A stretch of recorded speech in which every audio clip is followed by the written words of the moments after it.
بسم الله الرحمن الرحیم. اللهم صل علی محمد و آل محمد و عجل فرج. از صفات ذات مقدس پروردگار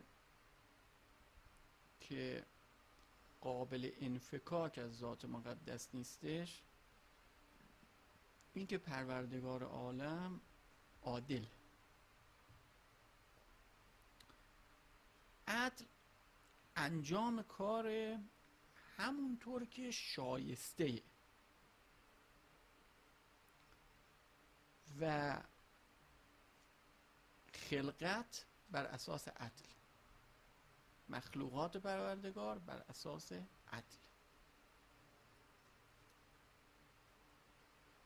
من این مثالی میزنم در باب مسئله خلقت. وقتی نسبت به خلقت انسان در نظر میگیری، جایگاه انسان در این کره خاکی، میبینی اصل خلقتش بر اساس عدله. یک فعلی از خدا صورت گرفته که این فعل در اعلی مرتبه شایستگیه، در اعلی مرتبه اینه که این خلقت استحکام داخلش هستش،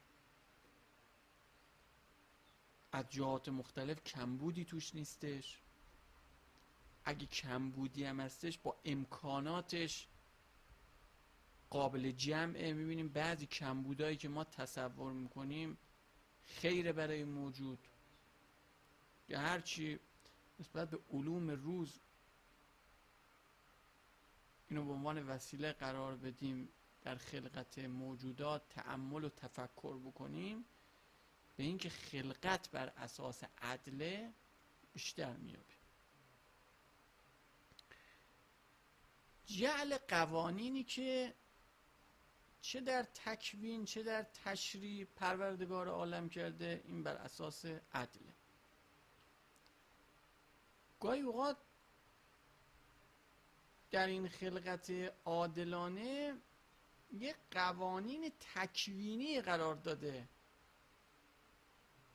در درون این هستش. وقتی بررسی بشه میبینیم عادلانه. من این مثال بهتون بزنم. شما وقتی که نسبت به غریزه موجودات نگاه میکنید، فرض کنید غریزه جنسی، غریزه در ارتباط با حب مادر یا پدر نسبت به والدینش، این غریزه‌ای که قانونی که در درون این موجود قرار داده شده، این بر اساس عدله. چرا؟ به خاطری که اگه این غریزه جنسی فی المثل نباشه، نسل از بین میره. گاهی وقتا این علاقه طرفینی زن و مرد تو موجودات، تو حیوانات، حتی در اصناف مختلف وقتی بررسی میکنی، باعث میشه که توالد و تناسل صورت میگیره. غریزه محبت والدین، مادر به اولاد خودش، پدر به اولاد خودش، وقتی نگاه میکنیم میبینیم که در بین موجودات یکسان نیستش. فرض کنید در بین حشرات غریزه جنسی هستش، اما غریزه حب به اولاد نیستش. به چه خاطر؟ به خاطری که اون حشره‌ای که به واسطه مادر و پدر ایجاد شده، این نیازی نداره در رشد و تکامل خودش به پدر و مادر. وقتی نیستش، خداوند این حب رو در درون این نداشته، در درون پدر و مادر، که بخواد این رو رسیدگی بهش بکنه، نداره. یا وقتی نگاه میکنید در بین پستانداران، میبینیم که به طور عموم این غریزه حب اولاد نسبت به مادره، به خاطری که این بچه، این طفل اون موجود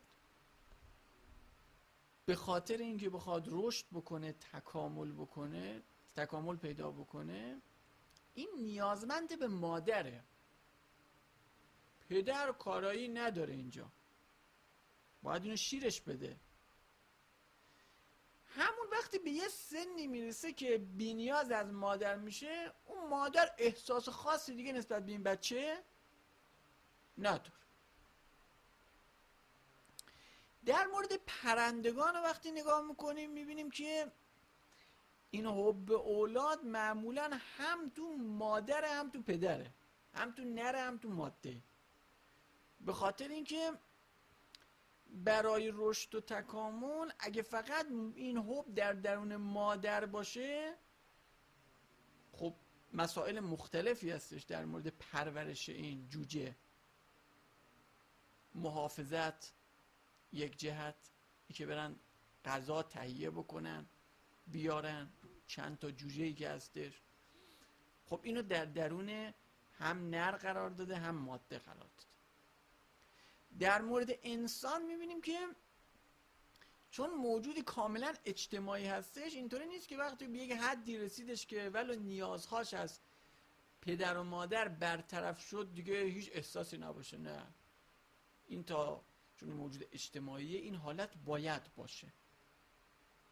من یه نمونه رو مثال دادم و مطالب مختلفی که بیان شده که اینا رو اگه دقت بکنیم در جلد 3 بهار الانوار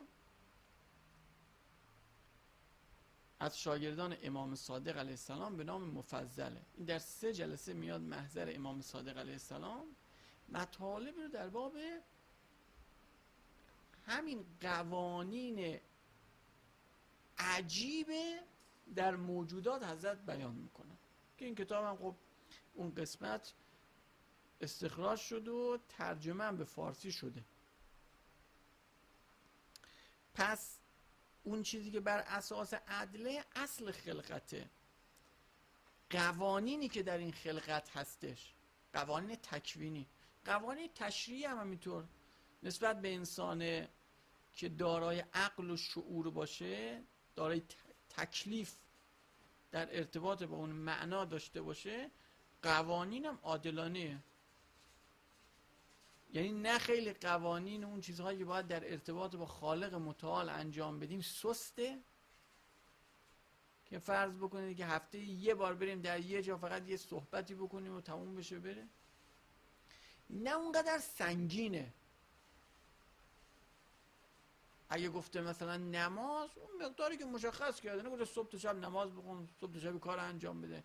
اگه گفته که از مال تو بیا بده، خمس و زکات گفته، نه گفته کل اموال تو بیا بده، چیز مشخصیه. یعنی قوانین تشریع هم بر اساس عدل.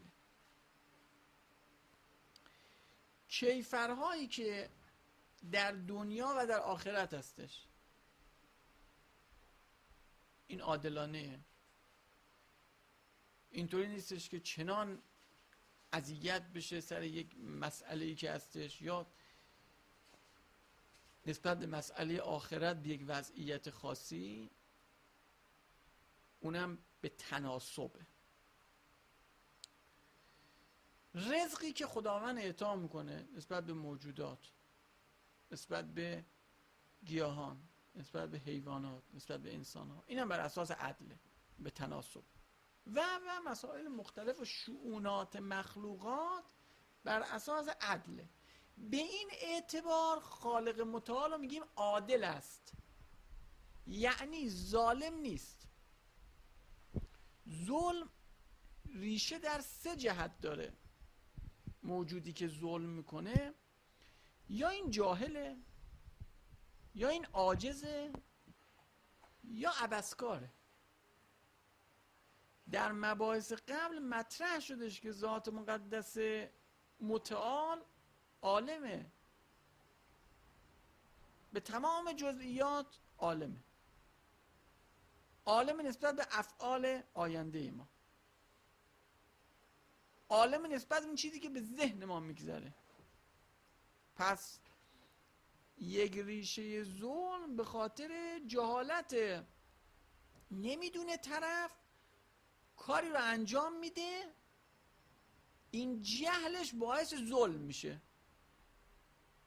خیلی از این قانونگذاران بشری به خاطری که علم محدودی دارن قانونی رو جعل میکنن. این قانون ظالمانه، قصد و غرضی نداشته، نیتش خیر بوده،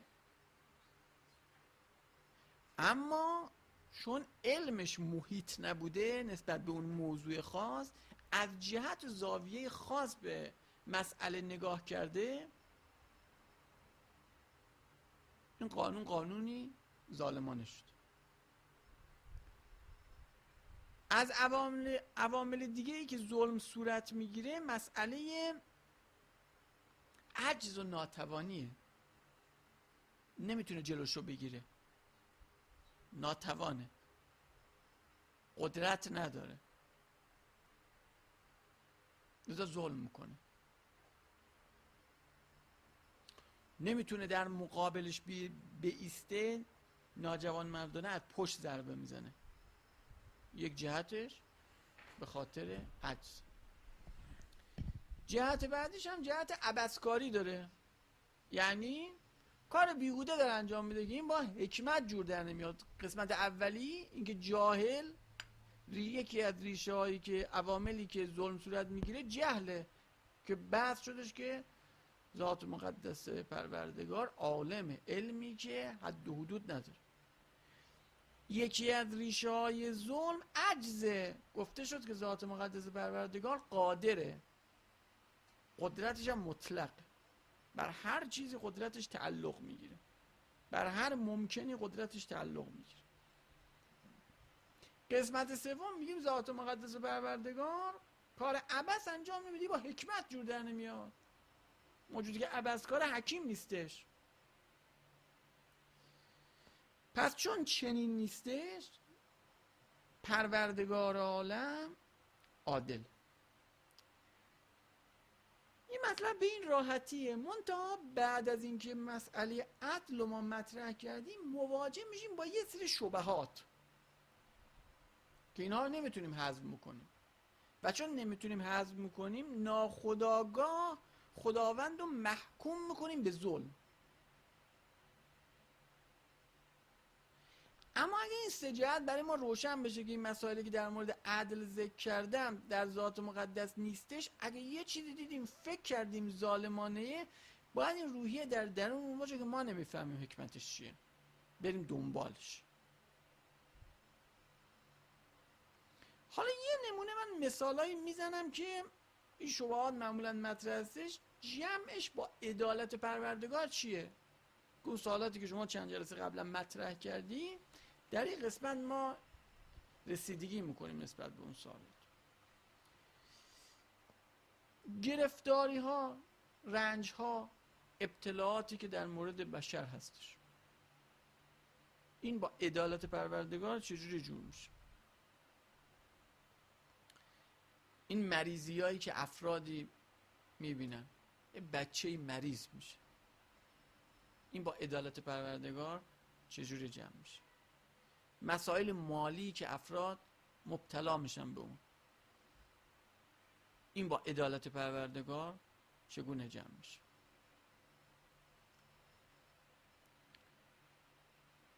ناامنی که در اون منطقه‌ای که زندگی میکنی، این جمعش با عدالت چی؟ زلزله اتفاق میفته، کوچک و بزرگ، چه گناهکار باشه چه بیگناه باشه، اینها کشته میشه. یه طفل چند ماهه زیر آوار خفه میشه. این با عدالت پروردگار چگونه جمع میشه؟ آتشفشان، طوفانی اتفاق میفته، سیلی اتفاق میفته، عده‌ای کشته میشه، عده‌ای بی خانمون میشه، اموالشون از دست میده. این جمعش با عدالت چگونه؟ افرادی نقص در خلقت دارن، وقتی به دنیا میاد این بچه نابیناه، وقتی به دنیا میاد این دیوانه، وقتی به دنیا میاد ناشنواه، وقتی به دنیا میاد معلوله.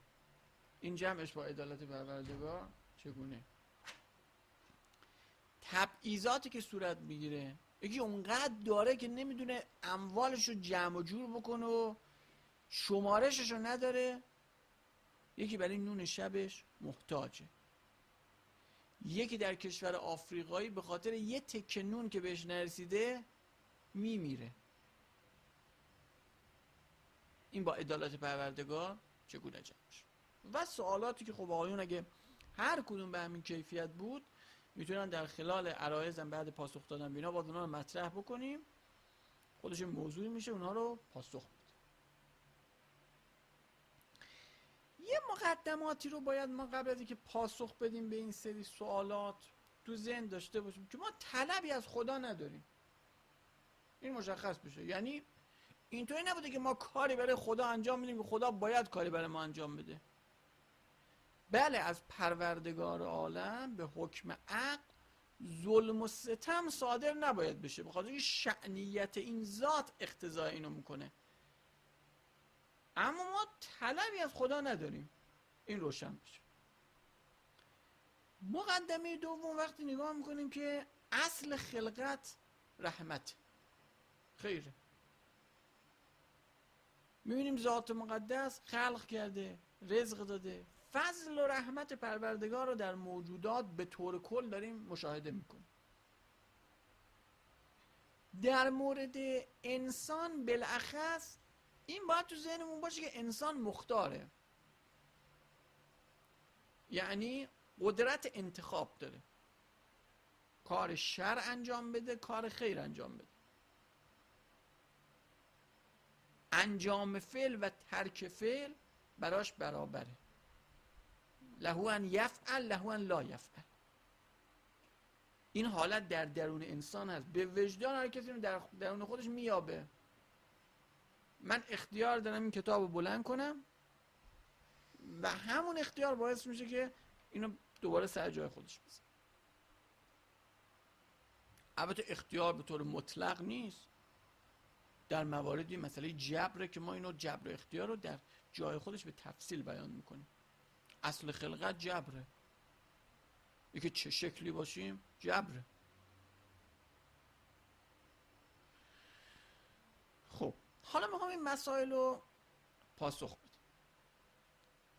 این گرفتاری و این اتفاقات و این مسائلی که میفته اینا علل متعددی براش فرض میشه. یکی از اون علل این که علت این گرفتاری ها در اثر سوی اختیار ما، خلاف ما، گناه ما، یه سری این گرفتاری ها بر سر ما میاد. دروغ میگیم، خیانت میکنیم، ظلم میکنیم، ترک وظایف انسانی میکنیم. خب اینا بالاخره مشکلاتی رو برای ما ایجاد میکنه. فی‌المثل یکی یه ظرف زهر رو می نوشه و عالم و آگاه است که این زهر است و برای بدن خطر داره بلکه کشنده. این ظرف رو می نوشه می میره. بعد این نفر بگه که خب این با عدالت خدا چجور جمع میشه؟ خدا اگه عادل بودش نباید این میمردش. اینجا میگیم که این آگاهانه این کارو کرده، این خلاف مرتکب شده. اینجا عدالت پروردگار زیر سوال نخواهد رفت. یکی از مصیبت‌هایی که سر یه نفر میاد یه اولاد ناصالح داره که واقعا براش موجب ناراحتیه، موجب ننگ، بلکه یه عمر شرافتمندانه بر اصول انسانی زندگی کرده، یه پسری گیرش اومده، یه دختری گیرش اومده، خب کارهای ناشایست انجام میده، باعث خجل شدن اینه. خب میگه خدایا این با عدالت چجوری جمع میشه؟ اینجا یه جهتش وقتی بررسی میکنیم میبینیم که آیا این فرد در وظایف پدری و مادری خودش در ارتباط با این فرزندش کوتاهی کرده یا کوتاهی نکرده؟ بحث سر این که کوتاهی کرده، خلاف کرده. این بچه رو بی عفت بار آورده، این بچه رو کنترلش نکرده، با هر کسی اجازه داده بچرخه. مسئولیتی در قبال تربیت این بچه از خودش سلب کرده، گذاشته پای هر رسانه‌ای و پای هر موضوعی بشینه. خب این بچه همینطوری رشد کرده، بزرگ شده، ببین انحراف افتاده. خب الان موجب شرمساری شده.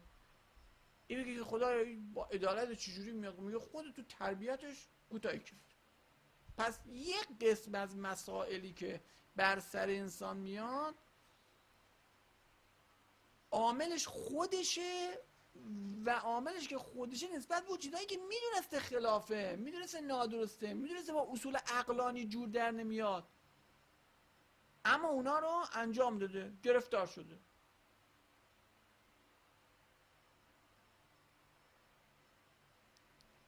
گاهی اوقات این کارهایی که انجام داده ما به صورت ریاضی و اصول مادی میام در نظر میگیریم، میگه خب اینجا این تربیت نشده بچه اینطوری میشه، این جام زهر خب خورده اینطوری میشه.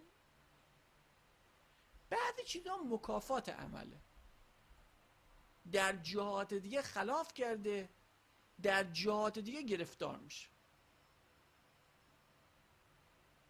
که اینم برای عده‌ای خب خیره. این مکافات عمل در این دنیا باعث میشه که اون ظلم هایی که کرده، اون نادرستی هایی که انجام داده کفاره اون گناه ها باشه. پس یک قسم از اون مسائل هم برمیگرده نسبت به این موضوع.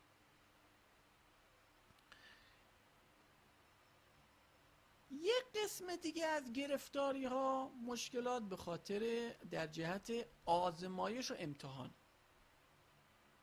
از سنت های مهم الهی در خلقت موجود دارای اراده و اختیار و دارای شعور و فهم، اینکه بنای خدا به آزمایش و امتحانه، آزمایش و امتحان بکن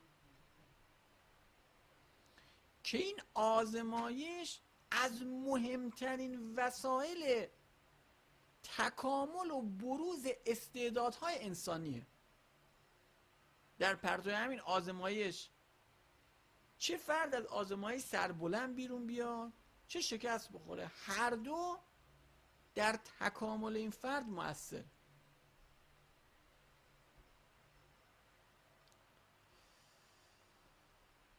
گاهی وقتا این فرد در این آزمایش سربلند بیرون میاد، یه عامل میشه برای ترفیع درجه، به یک موقعیتی میرسه، رحمت پروردگار نسبت به این بیشتر سرازیر میشه. گاهی وقتا زمین میخوره تو این آزمایش و امتحان، سرشکسته بیرون میاد، این نقطه ضعف خودش رو میفهمه. اگه واقعا دنبال حق باشه میتونه همینو به عنوان عبرت برای خودش قرار بده، بتونه اون ضعف خودش رو کنترل بکنه. یه نفر شاید کشتیگیر ماهری باشه، ولی این چه وقتی میتونه ضعف خودش رو بفهمه؟ با یک حریف قدری بیفته، وقتی خب چند بار زمین خوردهش میفهمه که در جهاتی ضعف داره، در فنونی ضعف داره، استقامت بدنیش در جهتی کمبود و ضعف داره، اونا رو جبران میکنه، در مسابقه بعدی میتونه غالب بشه.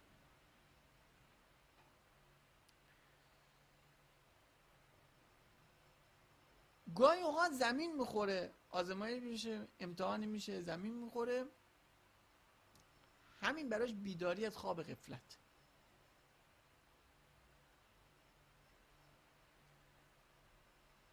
گاهی اوقات شاید سوال بشه که پروردگار عالم میدونه که ما وضعیتمون چیه دیگه، امتحان چیه، واقعا میدونه که قدرت ما به چه اندازه، ما نسبت به چه چیزایی زمین میخوریم، نسبت به چیزایی نه استقامت داریم، ظرفیت ها متعدده دیگه.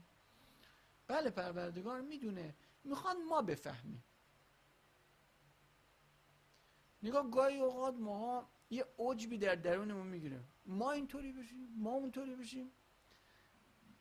گاهی اوقات خود فرد در همون موقعیت قرار میگیره، زمین میخوره، میفهمه وضعیتش چگونه. یه مربی شنا گاهی اوقات میدونه که این فرد وضعیتش چجوریه، اینو تعمدن هولش میده تو استخر. دو حالت داره، یا میتونه قشنگ تو عمق از پس خودش بر بیاد، یا نه دیگه میره زیر آب، میخواد غرق بشه. خب اون که از پس خودش بر بیاد که خب حرفی نیستش دیگه، تشویق هم میشه.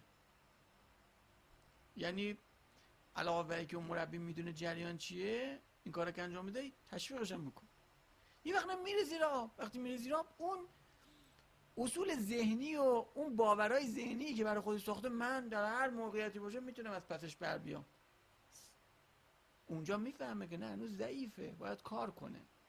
پس یک سری از مشکلات و مسائلی که سر انسان میاد از باب آزمایش و امتحان. خداوند با مشکلات، با مسائل افراد آزمایش میکنه.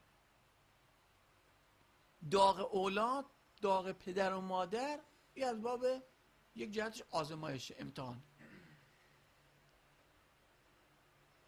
سیلی که میادش اموالت رو از دست میدی، از باب آزمایشه. زلزله‌ای که میادش اطرافیانت رو از دست میدی، از باب آزمایشه. حالا بعد شاید بگی به اونا چی؟ اونا خب ظلم شده، اونا رو در جای خودش بررسی میکنه. پس تمام این مسائل و مشکلاتی که به سر تو میاد همه از جهت آزمایش. گاهی اوقات خیلی از مسائلی که ما انجام میدیم خودمون مقصریم، ولی آگاه نسبت به مسئله نیستیم. مرتکب سهو شدیم، ناگهانه کاری رو انجام دادیم. این از باب آزمایش اینجا محسوب میشه. یعنی گاهی اوقات یه سری مشکلاتی هستش مقصر خودمونیم، ولی قصد و غرضی تو کار نبوده. این چجوری میشه برای ما؟ یعنی ما نسبت به اینا میریم جهنم؟ نه.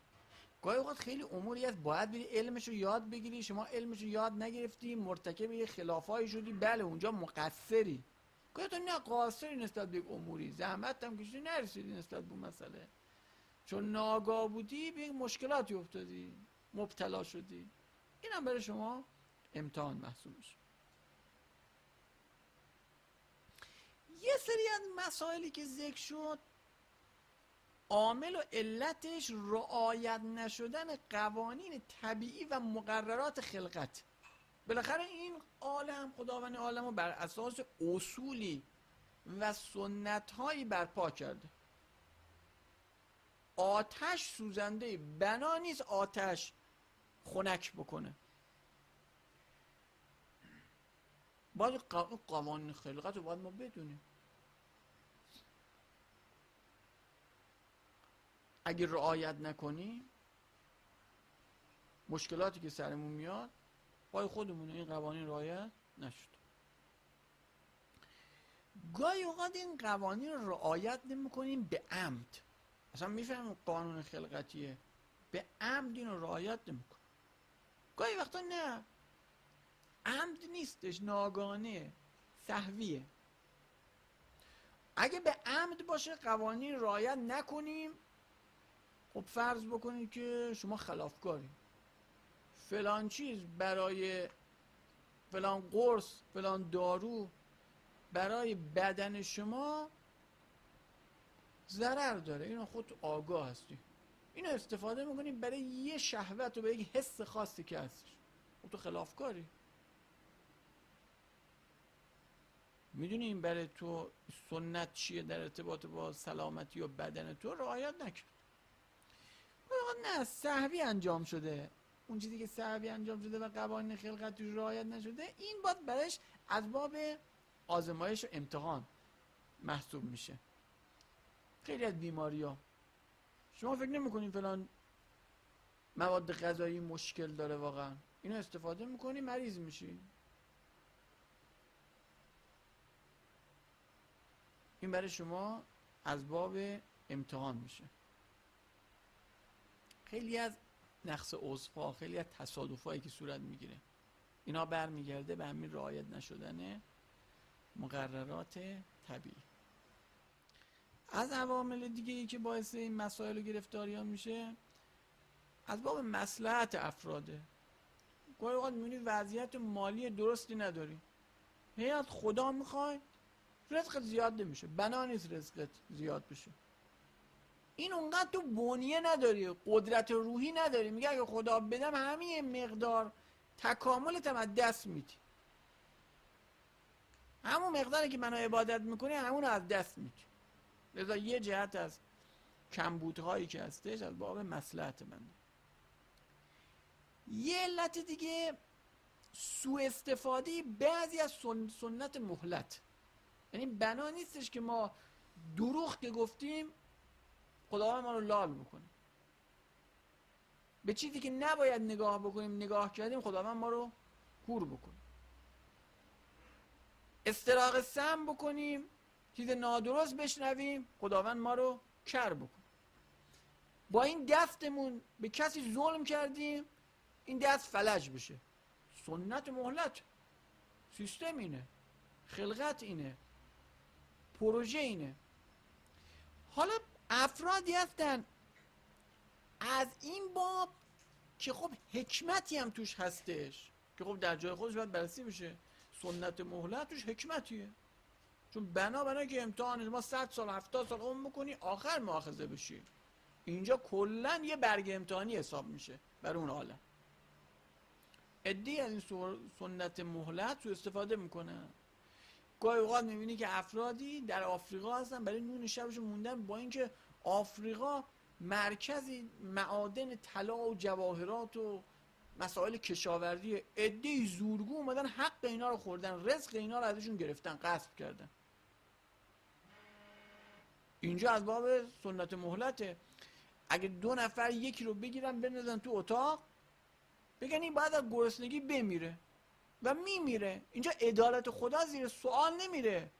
خداوند به اندازه این فرد در طبیعت در این کره خاکی رزقشو قرار داده، عده‌ای سلب کردن که البته برای اون فردی که بهش ظلم شده خداوند جای دیگه جبران میکنه. پس این عواملی که ذکر کردم یه سری از مشکلات و مسائلی که هستش برمیگرده نسبت به اینا. حالا هر کدوم از اینایی که اون شبهات که مطرح کردم تک تک اگه آقایون ابهامی دارن میگن خب اینو شما به کدومی که اینا برمیگردونید چه جوری میشه، خب این جای بحث داره، در خدمتتون هستم. سوالی که هستش اینه که بعضی چیزا به صورت طبیعی توی مثلا کره خاکی اتفاق میفته، مثلا زلزله توی ژاپن. خب توی صحبت شما هیچ کدوم به اینا اشاره نشد که یک چیزای طبیعی هم هستش که روند خاص خودشو داره، یعنی هیچ حکمتی توش نیست. حکمت اینی که باید اتفاق بیفته. مثلا اگه زلزله مثلا توی ژاپن میاد دلیلش اینه که حالا اونجوری که من احساس میکنم اینه که مثلا این انرژی که درون هسته کره خاکی هست از تو پوستهای مختلف از یه جا باید این انرژی خارج بشه و توش هیچ داستان نیستش که به علت اینکه اینها حالا کاری نکردن یا کردن همچین اتفاقی بیفته. یا این قضیه اتفاقی که توی آفریقا دارین میفته، خب 100 سال پیش همچین معادنی رو انسان‌ها کشف نکردن و عده‌ای هم نبودن که به اینا زور بگن. مطمئنه اینا توی یک تایمی، یک مقطع زمانی دچار فقدان حالا مواد غذایی این داستانا بودن و گرسنگی میمردن مطمئنا. اینها رو توی کدومی که از این دستات میتونیم جا بدیم؟ یا مثلا تبعیضی که بین حقوق زن و مرد توی اسلام هست. یکی مثلا مطرح بکنیم، پاسخو بگیریم، بعد وسطش هم یه استراحت داشته باشیم، بعد ادامه شبهات مطرح. نکته‌ای که ذکر کردم نسبت به حوادث طبیعی که اتفاق میفته، زمین لرزه، سیل، طوفان، آتشفشان و امثال اینها در ارتباط با مسائلی هستش که دست ما نیستش. یعنی اگه بشر میتونه جلوی زلزله رو بگیره خب صورت نمیگرفته که این طبیعت این کره خاکی به این نحوه این مسئله رو مطرح میکنه، یا طبیعتش به علت عواملی کنار هم دیگه بیادش این طوفان صورت بگیره. خب همین طبیعت و این اتفاقا که توی طبیعت میفته همین نمیتونیم به نقص عضو خب و همینو مشکلات اینا رو کی قرار داده؟ خدا قرار داده. و بر اساسی که خدا قرار داده و اینها عاملی بشه برای اذیت شدن انسان ها و موجودات دیگه، از این جهت خدا رو متهم میکنن به ظلم. نسبت به این مسئله پاسخهای متعددی داده شده. حالا من اینا رو جواب میدم. میگن که خلقت مادی، این خلقت خیر همش، خیر کثیر در مقابل شر قلیل.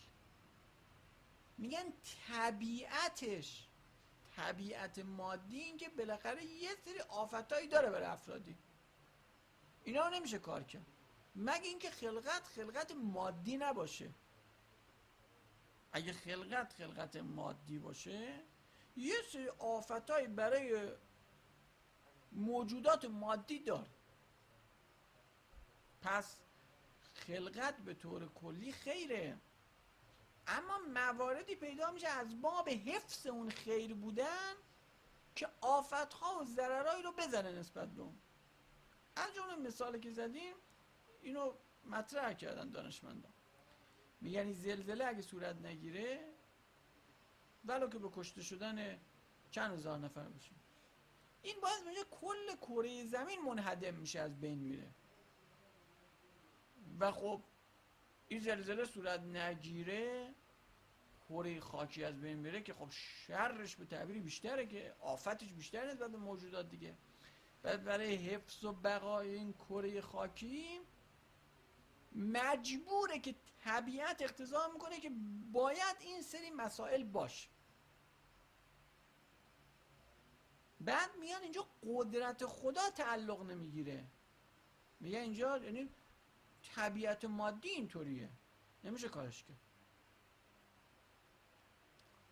یا مسئله طوفان، آتش فشان به همین کیفیت، باید این گدازها خارج بشه، باید یک سوپاپی باشه، باید بخار شکنی باشه، این آب گرم کن.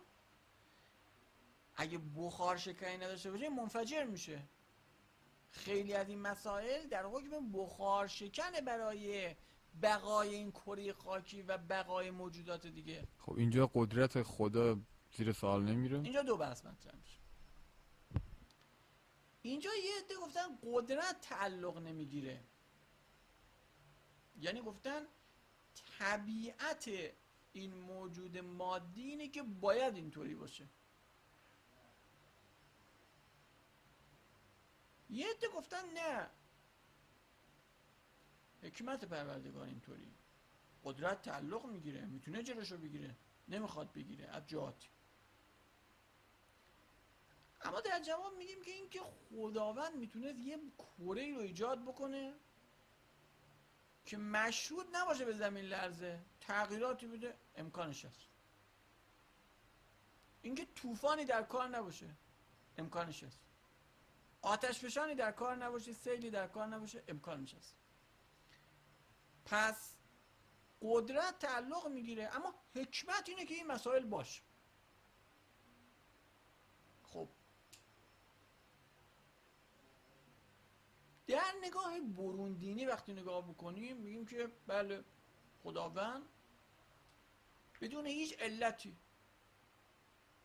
در مناطق مختلف بیشتر، در جای دیگه کمتر، این زمین لرزه رو ایجاد میکنه، این طوفان رو ایجاد میکنه، آتش فشان رو ایجاد میکنه،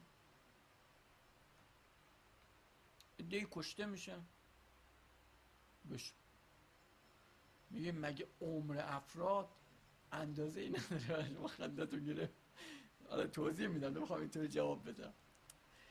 میگیم شما اگه مثلا فرض بکنید که مگه بنایی که عمر همه 120 سال باشه یا نامحدود باشه، گاهی وقتا یه جوانی 20 ساله میمیره، اینجا میگه خدا ظالمه؟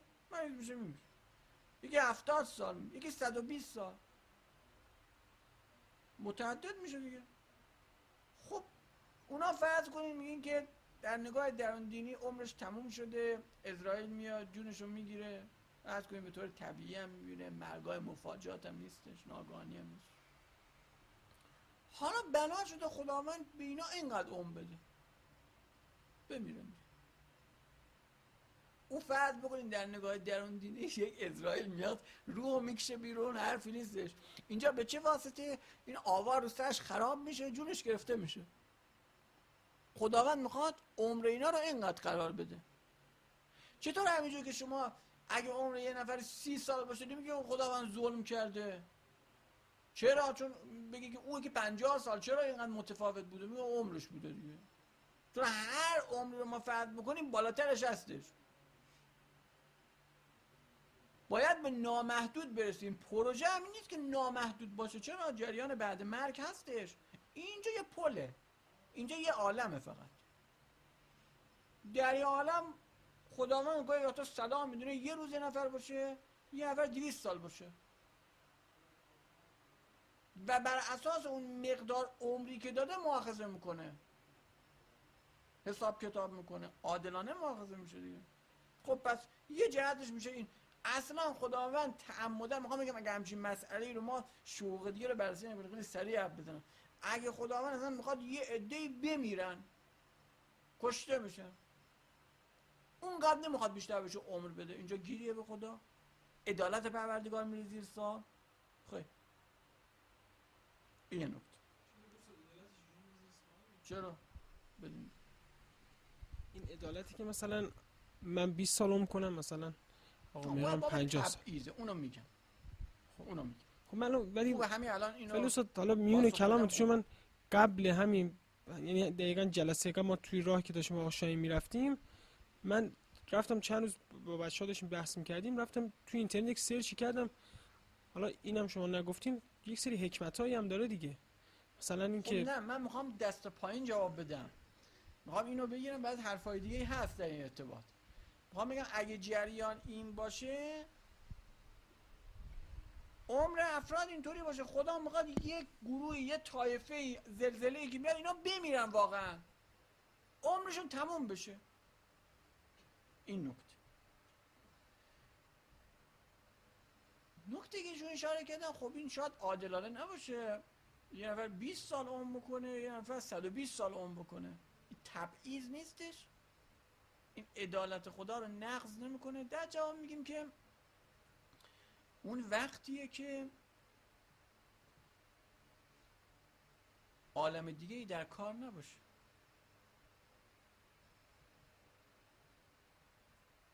اساسا حتی اگه عالم دیگه هم در کار نباشه، نکته رو دقت بگیم، میخوام خیلی این مسائل شفاف جواب بدم.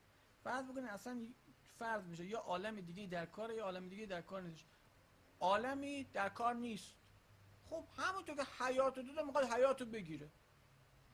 ما طلبی از خدا نداریم که چرا اگه اونطوری باشه میگه که آجون چرا اون گیاهه بگه چرا ما رو حیوان خلق نکردی، اون حیوانه بگه چرا ما رو انسان خلق نکردی. اینا میشه ناعادلانه دیگه. اصل خلقت خیره. خداوند بنا به حکمت خودش دوست داشته یک رو گیاه خلق بکنه که همون گیاه بودنش خیره براش، یک رو حیوان خلق بکنه در حیوان بودنش خیره، یک انسان خلق بکنه. همین گیاه یه مدت یک درختی فرض کنه که 5000 سال عمر میکنه، یک گیاه مثلا یه هفته‌ای میرویه خوش میشه. میدونه اون گیاه اعتراض بکنه به خدا که چرا اون درخت 5000 سال عمر کرده؟ میگه شما از من طلبی داری؟ اصل خلقت تو خیره، میتونم تو اصلا ایجاد میتونستم نکنه، حالا 5 روز بهت خیر رسوندم، طلبی که ما نداریم از خدا. پس نکته ای که شما اشاره کردی، اون مقدار عمری هم که دادیم خیره، ولی که جهان بعد مرگی نباشه. این یه نکته بعدی، فرض بکنیم که جهانی پس از مرگ هستش که خب ادله عقلی داریم که اقتضای عدالت پروردگاری که نسبت به انسان دارای شعور و اختیار عالم دیگه ای باشه، چون این جهان محدوده، نمیتونن همه خیر رو ببینن یا ظلم هایی که کردن جواب بدن در این عالم. اون در جای خودش مطرح میکنه. شما اینجا دین عدالت رو با اختیار میزنید دیگه. چرا؟ یه آقای 2 تا کارمند داره، خب به این آقا مثلا 1000 تومان میده، به این آقا 2000 تومان میده. از لحاظ عدالت اگر بخوای نگاه کنی، عادلانه بین این 2 نفر برخورد نکرده. ولی نمیتونم بهش چیزی بگی، اختیار کارگر مالشه دارن باش داره. کار میکنن. میگم دیگه کارگر داره براش کار میکنه. میگم دیگه کارگر داره براش کار میکنه، دوتایی هم بگیم یک جور کار میکنه، به این 2 تومن میده، به این 1000 تومن. تبعیضه. اگه نگاه کنین خب دیگه یه این زمانی اگه از تبعیضه، چنانچه ولی ظلم به اون فرد بشه این حرفی نیست، چون اینا دارن بهش کار میکنن، این طرف ذی نفعه. ولی ما چه خیری برای خدا داریم، چه نفعی برای خدا داریم؟ به هر حال ما هم اشرف مخلوقاتی، میتونیم برای خدا خیر داشته باشیم. ما هیچ نفعی برای خدا نداریم. اون حقیقت بی‌نیاز غنیه، اون محتاج به ما نیست، کمایی که بود و هیچی نبود. او خلق نکردش که نفعی ببره از ما، لذا اصلا خلقم نمیکرد عین عدل بود. خلق بکنه 1 روز عمر بده عین عدله، 10 روز عمر بده عین عدله، 1000 سال عمر بده عین عدله. استاد یه اتفاقی اینجا هستش، حالا عمر یه چیزی، اما قرار نیستش که ما تاوان کار نکرده رو بدیم. مثلا یه عده هستن واقعا ناقص الخلقه به دنیا میان، بعد حالا علم پزشکی امروز فهمیده جلوشو میگیره که نذاره زجر بکشه. خب اما اگه اتفاقی که میفته اینجا اینه که مثلا ممکنه یک کسی ناقص الخلقه به دنیا بیاد و حکمت و قدرت خدا و عدالتشو زیر پا بذاره، بگه اصلا شاید از کافر بشه حتی. خب و در نهایت این امتحان اینقدر واسه سنگین باشه که تاوانی رو خیلی سنگین باید پس بده، یعنی به کفر برسه. خب و عاقبت شاید به جهنم هم. حالا حالتی که رسیده طبیعتش باید میرسید یا نباید میرسید؟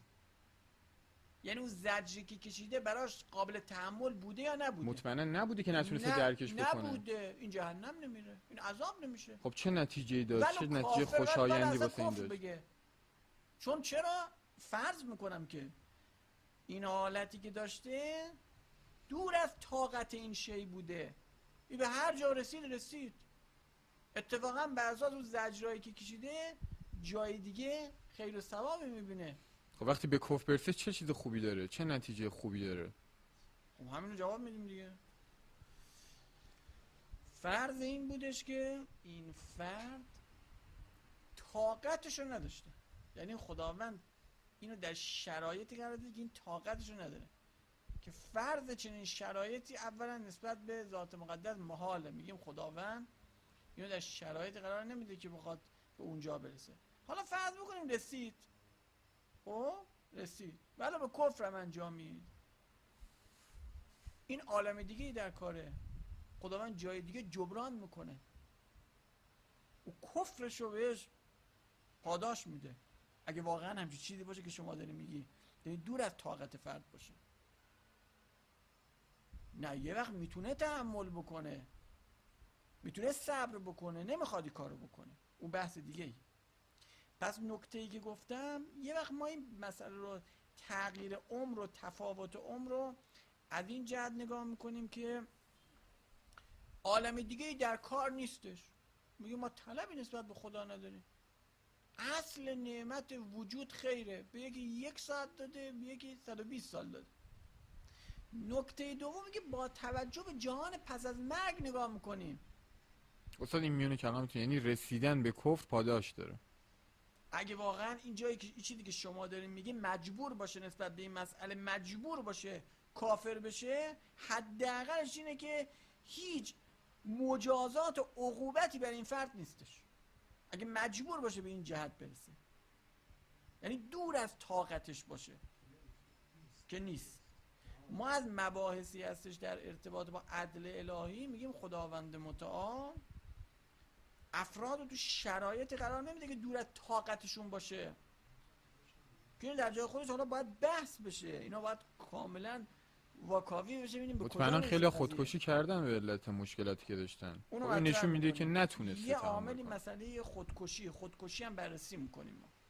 اینا منتها این شبهات رو سعی بکنیم یکی یکی رسیدگی بشه. فعلا چی بود؟ مسئله زلزله و حوادث بود و این مسئله که ایشون مطرح کردن در ارتباط با تغییر عمر.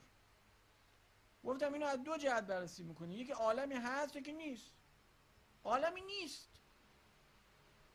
جهان پس از مرگی نیست، ما طلبی نداریم، اونقدر میخواد نعمتو بده. اما هست، با دلایل عقلی میدونیم که عالمی در کاره. وقتی عالمی در کاره مشخصه که اون که 20 سال عمر کرده اون مقدارش که مکلف نبوده فرض کنید تا 15 سالگی که هیچ، این 5 سال از این مؤاخذه میشه. اگه عمر طبیعی فرض بکنید عمر طبیعی بوده 100 سال، 80 سال خداوند خیر بهش میده تو دنیا. اما اون که تمام عمرش رو پر کرده تو این دنیا، خب دیگه این کارش تمومه دیگه. قاعده کلی این که عدالت پروردگار، اینو هیچ وقت فراموش نکنید، خداوند عالم به میزان امکاناتی که اعطا میکنه مؤاخذه میکنه. اگه یه نفر ثروت میده مؤاخذه سنگینی هم میکنه، به اون که کم داره مؤاخذه سبکتره. به یه نفر قدرت میده مؤاخذه شدیدتره. به یه نفر طول عمر بیشتری میده، به یه نفر سلامتی میده، مؤاخذه متعدد میشه نسبت به اون کسی که عمر کمتری داره یا اون کسی که بیماره. پس وقتی که جان پس از مرگ رو داشته باشی این قضیه کاملا حله. میگم فرض این که جان مرگم بخوام پس از مرگم فاکتور بگیریم، اینجا بازم عدالت زیر سوال نمیشه. خداوند میخواد اینقدر بهش عمر بده. مگه اصل وجود خیر نیستش؟ به هر کی سوال بکن وجود خوبه یا عدم؟ وجود. همون گیاهی هم که یه هفته، اون پشه‌ای که 2 روز عمر میکنه، همون 2 روز بالاخره لذت برده، 2 روز اصل وجود رو داشته. حالا شاید که بگه همون 2 روز زجر بکشه و دنیا جبرانش میکنه. یعنی اگه بازم میخوان سماجت بکنید نسبت به تمام زجر و اینا، با توجه به اینکه عالم دیگه ای در کاره، همه این مسائل و ابهامات حل میشه. با وجود معاد تمام این مسائلی که داریم میگیم، تبعیضایی که ما توهم تبعیض میکنیم، این حوادثی که اتفاق میفته، مشکلاتی که سر یه عده میاد، تمام اینا با وجود معاد حل میشه. خب من میگم شاید جای دیگه جبران میکنه اون چیزی که هستش، و ما برای این عالم نیستیم اساساً. ما یه پل اینجا باید عبور بکنیم. جهان لایتناهی، جهان بی نهایت، جهان پس از مرگه. ما در ارتباط اونجا هستیم.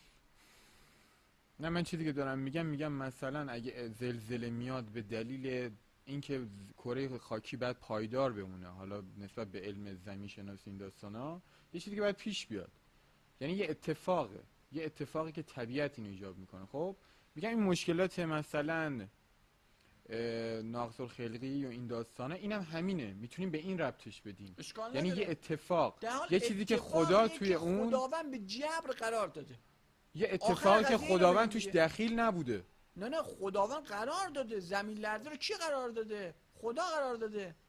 این قانونی که باید زمین بلرزه، این قانونی که باید آتش فشان باشه، این قانون سیل و طوفان و غیر و ذالک، و کی در این زمین قرار داده؟ یعنی خدا قرار داده. شانس نیست، یعنی کسی که مثلا تو آفریقا اومده، خب شانس بوده اومده همونجا به دنیا اومده. اصلا حرفی نیست. نگاه کنین، من میخوام بگم اصل این قانون از ناحیه خدا هست یا نیست؟ میگیم هست. خب حالا یه نفر در یک منطقه خاصی بوده، روشنه؟ در یک منطقه خاصی بوده، از بین رفته به واسطه اون حادثه، اشکالی نیستش. اون در اون منطقه بوده، اون قد خواسته اون بکنه. پس تمام این مسائل رو یه وقت فاکتور میگیریم، جهان پس از مرگ رو گفتیم حل میشه. اگه خیلی بخوام سماجت بکنیم نسبت به این مسئله، وقتی مرگ باشه و حسابرسی باشه و مؤاخذه باشه و نسبت به کم بودا خداوند پس از مرگ بخواد جبران بکنه، نسبت به نعمت‌های زیادی داده بخواد بعد جور مؤاخذه بکنه، این قضیه کاملا حله.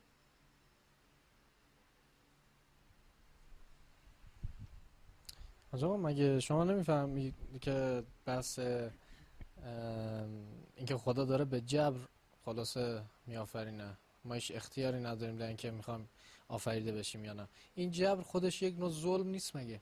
شاید من اصلا الان که آمدم تو این دنیا، الان مثلا میگم دوست نداشتم تو این دنیا باشم، چرا خدا منو خلق کرده؟ خب یه سوالیه که از بوده شما، این یه نقطه تناقضی هم توش هستش که شما نبودی که با شما مشورت بکنن شما رو بیارن نیارن. خب به جبر آوردنت. خیلی خوب، حالا به جبر آوردن شما ناراحتی جهت داره، 2 جهت داره. یه اول زیاده خواهی ناراحتی، یه وقت واقعا همش داری زجر میکشی، وضع مالی خراب، بیماری هم اومده، زنم نداری، مثلا فرض کن و مسائل مختلف. خب ما حرفمون اینه که اونا خداوند عالم به مثلا همه چیزه. همین وضعیت شما میمیری اشکال نداره. نه. اصلا علم خداوند علم بلا معلومه دیگه، میدونست ازن، ولی جهان بعد مرگ اونقدر جبرانش میکنه که میگه خدایا کاش که بیشترش میکردی. خب حالا زن یکی نداشتی، از- موقعیت زن گرفتن نداشتی، اونقدر اونجا جبران میکنه که میگه کاش که پول نداشتی، اینقدر اونجا جبران میکنه.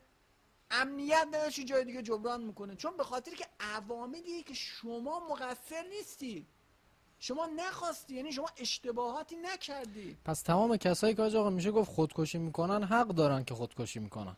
اون باید بحث بشه. حالا میگم که یکی از شبهاتی که مطرح میکنیم در جلسه بعد مطرح میکنیم مسئله خودکشیه. اینو ما انشالله کامل بحث میکنیم. پس فعلا این شدش تو این فرصتی که هستش. دو تا مسئله مطرح شد، یکی مسئله حوادث طبیعی، یکی در ارتباط با تغییر عمر، تفاوت عمر. یه نکته دیگه من اشاره میکنم، بنای من به ورود به مسائل درون دینی نیستش. ما داریم بحث برون دینی میکنیم. در نگاه درون دینی میگه زلزله هم علتش انسانه. در نگاه درون دینی میگه که این حوادث و این مشکلاتی که به سر بشر میاد این هم علتش انسانه. ولی من نگاه برون دینیه. شاید بگه که خیلی از این گناهانی که افراد انجام میدن باعث زلزله میشه، باعث بیماری میشه. این بیماری های جدیدی که میاد به خاطر گناهان جدیدی هستش. این حوادثی که اتفاق میفته به خاطر گناهانی که افراد انجام میدن. اینا مطالب درون دینیه. من وارد مطالب درون دینی نمیخوام بشم. چون شما میفرمایید مطالب درون دینی رو نباید واردش بشیم، خب از اون موقع ما داریم درون دینی صحبت میکنیم تا برون دینی. چون ما تا زمانی که صحبت میکردیم هر مسئله‌ای که میشد یا اسم حکمت میومد یا اسم جهان دیگه میومد. خب اینا همش برمیگرده به درون دین. اصل اثبات حکمت بر پروردگار به حکم عقله. کار لغو و بیهوده انجام نمیده. کسی که کار لغو و بیهوده انجام بده، این نسبت به ذات غنی و ذات علیم.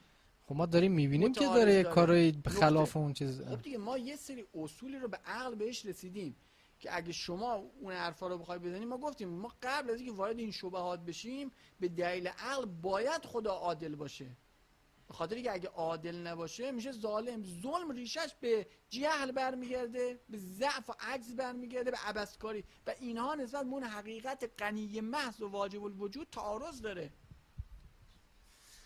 پس اینطوری شدش که بعد که خب عدالت رو ثابت کردی یه سری شبهاتی مطرحه. خب این شبهات رو مطرح میکنیم میگه که پاسخ میده. بس در ادامه بحث ایشون که ما نبودیم، خب نمیشده از ما خواست که آیا مختار مخیری وارد دنیا بشی یا نه. شما جوابی که دادین حل شد در صورتی که فرد بهشتی بشه، اما اگر جهنمی بشه بر اون شبهه دیگه اون حل در جای نمیشه. خود مطرح میکنه. این شبهه به اون جلسه آینده مطرح میشه.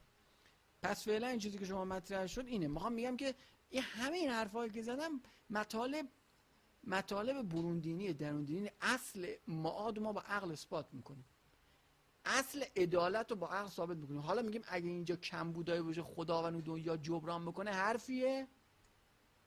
حرفی نیست. به دلیل عقل هم جبران میکنه. داریم مطالبی جبران میکنه، در مطالب درون دینی هم هستش که جبران میکنه. حالا فرض میکنیم گفتیم که اصلا معادی در کار نباشه. گفتم خیلی از این مسائل هم شبهات میشه با وجود این جواب داد. یعنی کاملا میشه بحث. شاید بگی که اثبات عقلی معاد باید در بحث معاد بشه. شما اومدی معاد رو مطرح کردی نسبت به یک مسئله عقلی. میگیم اینا رو خیلی هاشو میتونیم به وسیله اینکه معاد هم وجودش اثبات نکنیم علاوه عقلی و منطقی میتونیم جواب بدیم. حالا دیگه باز ادامه بحث ها همین مباحثی که گفتم، همین بحث زلزله میشه ادامه داد در جلسه بعد بیشتر و اون شبهات دیگه ای که مطرح شد. اللهم صل علی محمد و آل محمد و عجل فرجهم.